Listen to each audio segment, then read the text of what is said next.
শ্যাম্পুটা নষ্ট হয়ে গেছে নাকি গো? এতক্ষণ ধরে শ্যাম্পু করলাম, একটু ফেনা হলো না। আরে মোনা, আমি তো এটাতে তেল রেখে দিয়েছিলাম আর শ্যাম্পুটা রেখেছিলাম হ্যান্ড ওয়াশের বোতলে। আর হ্যান্ড ওয়াশটা শেষ হয়ে গেছে না? ও আচ্ছা, তার মানে আমি এতক্ষণ ধরে শ্যাম্পু ভেবে মাথা ভর্তি করে তেল দিলাম, তাই তো?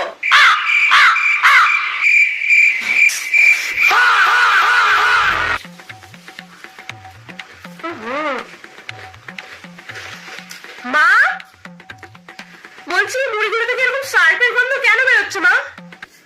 সার্ফের গন্ধ বেরোচ্ছে? আসলে কি বলতো মনা, বাবা এবারে অনেক মুড়ি নিয়ে এসছে আর সার্ফের এই কৌটোটা বড়, তাই আমি মুড়িগুলো এই কৌটোটায় ঢেলে রেখেছি। কিন্তু আমি তো মনে ভালো করে ধুয়ে নিয়েছিলাম না সার্ফের কৌটোটা।